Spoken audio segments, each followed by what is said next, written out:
Hi welcome to my kitchen.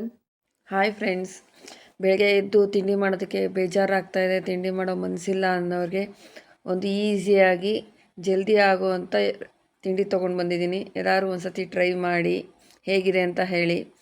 ಆಮೇಲೆ ಒಂದು ತಪ್ಪಲೆ ಇಲ್ಲ ಬಾಣಲಿ ಯಾವುದಾದ್ರು ಸರಿ, ಅದಕ್ಕೆ ಒಂದು ಬೋಶಿ ಥರ ಇರುತ್ತೆ ತೊಗೊಳ್ಳಿ. ಅದಕ್ಕೆ ಪಲಾವ್ ಎಲೆ ಒಂದು 3ರಿಂದ 4 ಪಲಾವ್ ಎಲೆ ಹಾಕೋತಾ ಇದ್ದೀನಿ. ನಾನೊಂದು ಅರ್ಧ ಕೆ ಜಿಯಷ್ಟು ಈರುಳ್ಳಿನ ಸಣ್ಣ ಕಟ್ ಮಾಡಿಕೊಂಡು ಹಾಕೋತಾ ಇದ್ದೀನಿ. ಇದನ್ನು ಒಂದು 15 ದಿವಸ ಕಾಲ ಕೂಡ ಫ್ರಿಜ್ಜಲ್ಲಿ ಇಟ್ಕೋಬೋದು, ಏನೂ ಕೆಡಲ್ಲ, ತುಂಬ ಚೆನ್ನಾಗಿರುತ್ತೆ. ಈರುಳ್ಳಿ ಬಾಡಲಿ ಅಂದ್ಬಿಟ್ಟು ಒಂದು 1.5 ಸ್ಪೂನಷ್ಟು ಉಪ್ಪು ಹಾಕೋತಾ ಇದ್ದೀನಿ. ಆಮೇಲೆ ಇದಕ್ಕೆ ಒಂದು ಸ್ವಲ್ಪ ರುಬ್ಕೊಳ್ಳೋಣ. ನಾನು ಒಂದು 2 ಗೆಡ್ಡೆಯಷ್ಟು ಬೆಳ್ಳುಳ್ಳಿ, 1 ಇಂಚಷ್ಟು ಶುಂಠಿ, ಆಮೇಲೆ ಕಲರ್ ಚೆನ್ನಾಗಿ ಬರಲಿ ಅಂದ್ಬಿಟ್ಟು ಬ್ಯಾಡಗಿ ಮೆಣಸಿನ್ಕಾಯಿ ಒಂದು 6-7, 2 ಸ್ಪೂನ್ ಸೋಂಪು, 2 ಸ್ಪೂನ್ ಜೀರಿಗೆ, ಆಮೇಲೆ ಒಂದು ಅರ್ಧ ಕೆ ಜಿಯಷ್ಟು ಟೊಮೊಟೊ ಹಾಕೋತಾ ಇದ್ದೀನಿ ರುಬ್ಲಿಕ್ಕೆ. ಸೊ ಈ ಆನಿಯನ್ ರೈಸ್ನ ಒಂದು ಸತಿ ಟ್ರೈ ಮಾಡಿ ಹೇಗೆ ಬಂತು ಅಂತ ಹೇಳಿ. ಸಬ್ಸ್ಕ್ರೈಬ್ ಮಾಡೋದನ್ನ ಮರಿಬೇಡಿ. ಪಕ್ಕದಲ್ಲೇ ಬರೋ ಬೆಲ್ ಬಟನ್ನ ಟಚ್ ಮಾಡಿ, ನನ್ನ ಚಾನಲ್ಗೆ ಹಾಕೋ ಫಸ್ಟ್ ವಿಡಿಯೋ ನಿಮಗೆ ಬರುತ್ತೆ.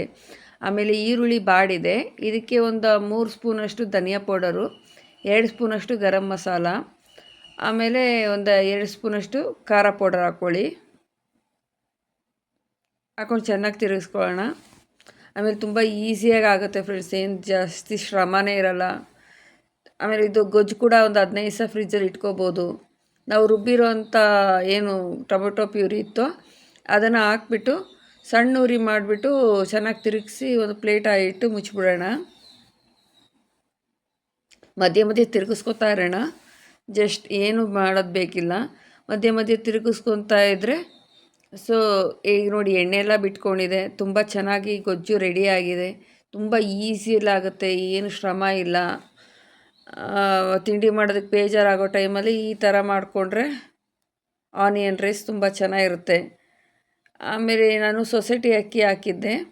ಸ್ವಲ್ಪ ಗೊಜ್ಜನ್ನ ತೆಗೆದ್ಬಿಟ್ಟು ಎಷ್ಟು ಗೊಜ್ಜು ಬೇಕೋ ಅಷ್ಟು ಗೊಜ್ಜು ಮಾತ್ರ ಅದರಲ್ಲೇ ಬಿಟ್ಕೊಂಡು ಅನ್ನನ ಮಾಡಿಕೊಂಡು ಅನ್ನನ ಕಲಿಸ್ಕೊತಾಯಿದ್ದೀನಿ. ಇದರಲ್ಲಿ ರಾತ್ರಿ ಅನ್ನ ಕೂಡ ಹಾಕ್ಕೊಂಡು ನೀವು ಮಾಡ್ಕೋಬೋದು, ಏನು ಬಿಸಿ ಅನ್ನನೇ ಬೇಕು ಅಂತ ಏನಿಲ್ಲ.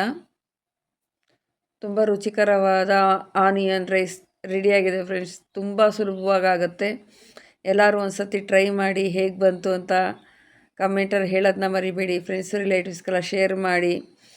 ಹೀಗೆ ಈಸಿಯಾಗಿ ತುಂಬ ರುಚಿಕರವಾದ ರೆಸಿಪಿಯನ್ನು ಕಲ್ತ್ಕೋಬೇಕು ಅಂದರೆ ನನ್ನ ಚಾನಲ್ನ ಸಬ್ಸ್ಕ್ರೈಬ್ ಆಗಿ.